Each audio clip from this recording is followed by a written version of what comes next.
Okay, boys and girls, it's time for my next project. And what I'm going to attempt to do here is change this cabinet, which is a pain to get things in and out of, into 4 pull-out drawers with undermount glides. So I'll take this half shelf out, and then I'll have 2 drawers on this side, 2 drawers on this side. This certainly has, we're going to lose some space in the middle here because it won't be able to slide.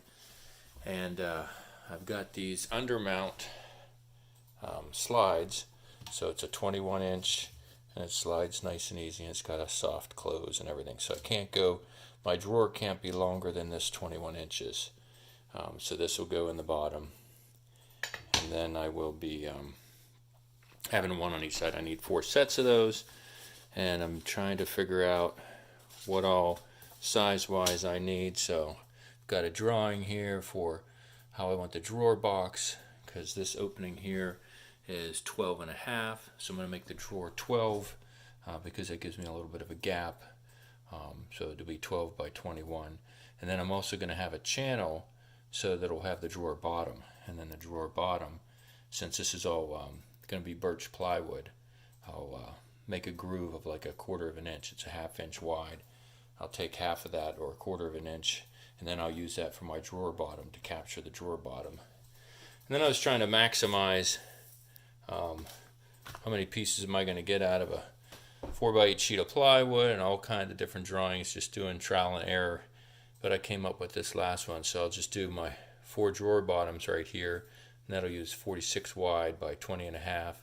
And then I have all the side pieces and front pieces, and that'll take up another 24 inches. So within a 4x4 sheet of plywood, I'm not even using half of the length of it. I'll be able to do all the material I need for all 4 drawers. So wish me luck that I did my math right. Okay, I started cutting the birch. This is 1/2 inch. The sides, apparently according to these rails, you can't have more than 5/8. So I got 1/2 inch birch plywood, and I've done, there's kind of 4 drawer bottoms will be out of this one smaller piece here, and then I cut 2 4-inch strips the whole length of this plywood to give me a couple of shelves. And actually, so what it made was 2 long sides, 2 fronts, and then 2 additional, well, 2 front, 2 backs, same size, 12 inch. So I got 2 12-inch strips and a 20-inch strip. And so this is kind of like the basic layout of the drawer, and it's pretty good. I think I need to go a little bit deeper on my groove, and I kind of did it the old-fashioned way. I don't have a nice plunge router, so I just kind of used my radial arm saw here and just kind of went back and forth along the grooves multiple times, probably like 4 passes, to just get a nice clean groove there, 1/2 an inch wide, to support this. So now you can kind of see a good cross section here, but I think it's just slightly not deep enough, so I might have to go just a little deeper so I can get that box pulled in all the way. It was either that, or I'll have to, take a little strip off of this so that I can get the 12-inch wide by 21-inch deep. But it's almost smack on. I'm off about a 1/16 of an inch, so I'll just have to make an adjustment, and then I'll have at least one basic box, and then see how the slides work with it, and then I'll have my first one done.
Okay, here I have the box together, and I've notched out the back.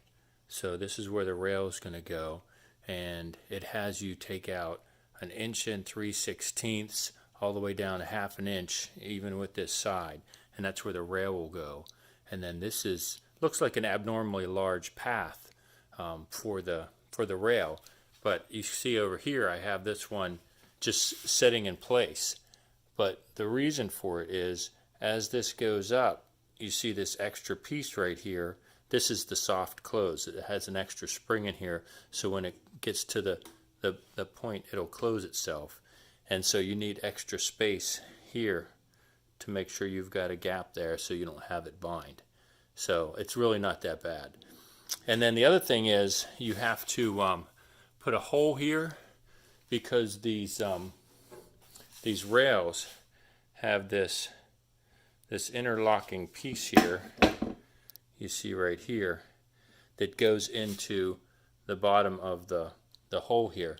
So they give you a measurement. It's supposed to be 9/32 over from the edge and 7/16 down, but I find it easier just to have this up against the side here, and you put the rail over it, over the edge, and then if you take this and run this up there, it'll make a mark, and then that's really where you're going to have it, because you're not going to want to waste any space by having this over anymore. You want it up against the edge, and then you can just drive it there and have your rails right there. And then for the top, or the thing that captures it, are these. They look like little handles for a spray bottle or something, but one goes on the right, one goes on the left, and then as these rails come in, it slides in, and it's really just this little notch right here catches. And so as you have it there, and then to release the whole drawer, you just pull on that to release that notch, and then the drawer will lift right off of the track. And so in this particular case, I have to use a spacer, and then this, and then that'll be a perfect alignment. So I'm going to screw these in, and then I'll pretty much be done, and I could mount this all together. I'll mount my rails, and then it'll slide in and then catch with these, and then it'll be done. And this little blue wheel is a little adjustment if you need to adjust up or down. Basically, it makes this little wedge come out to prop up the rail if you need it to come up a little bit. So I'll show you the completed hardware once I got it all put together. I should also mention they give you a bag of screws, some longer ones, some panhead ones, so there's different things for mounting in the holes here on the rail to the cabinet, and then longer screws to go into the wood. And what I'll use is these shorter ones right here for these brackets. And they give you a couple mounting options too. You can go straight down into the bottom, but what I'm going to do is go more of an angle like this, and I'll drive 2 of those in on each one of these hole positions, and then that'll anchor right into the corner on an angle there. And there's even ones this way as well. So a couple mounting options for you. Okay, so here's the final assembled product. You see the rails, and they have these extensions here so that you can slide it and adjust to the depth of your cabinet, and that gets snapped on there. And then the front piece, which again, this handle, it's hard to do it with this one.